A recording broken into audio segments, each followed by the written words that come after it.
One of the things to be careful about when you buy pea and bean inoculant is the expiration date. I purposely show a photo of my product and the current expiration date. This lasts for approximately 1 year and then it starts to go bad. It's very important that you buy a product and you know the expiration date. Also, you want to make sure you buy a product that is fully labeled, because that way it gives you not only the instructions but any other information you need concerning the product. This is a nitrobacter bacteria suspended in humus. It's 1.5 ounces. It'll do 8 pounds, it'll inoculate 8 pounds of pea and bean seed. It looks like this, which is a chocolate brown powder. So that it's kind of messy, and that's why I wear a glove. But that will attach to the seed coat and then allow the nitrobacter bacteria to attach to the root systems, which produce nitrogen.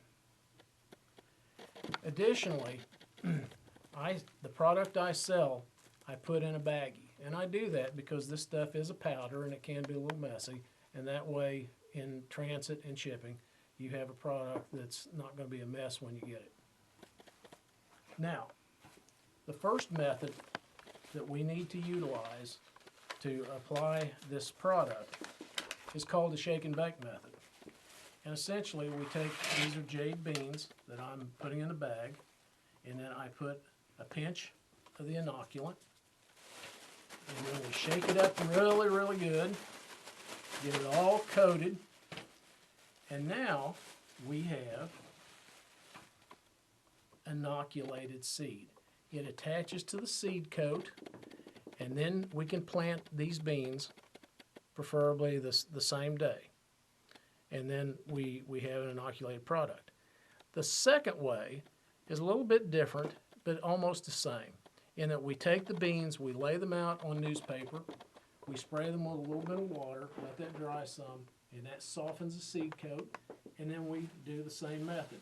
Shake and bake, and now you've got the seed to plant. It will have a little bit more inoculant on it because the seed coat is a little more softened, but it's also a little messier. The third method, and a method I like to do if I'm doing a small area in my garden, is I make a row, which is plant the beans or peas, like so. And then we take our inoculant, this powder, and just sprinkle it right over the peas or beans. This is really good for a small area where you want to make sure you get everything exactly right in that root zone. Of course, you're going to cover it up. You're going to press this down, water it, and now you have that inoculant in the root zone.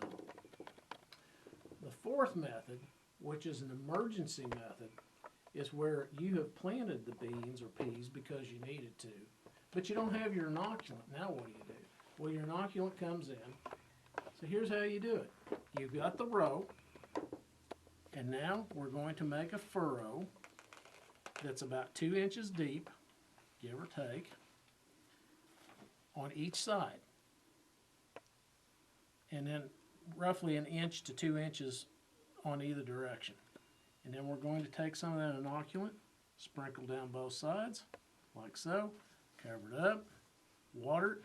Now, as that root goes out, it will get right there where the nitrobacteria are next to it, and then it'll attach to the roots and make the nitrogen for the plant. The last method, which is a method I use when I have extra left over. And that is, let's say I've got a little bit left over in this bag and I really don't want to throw it away.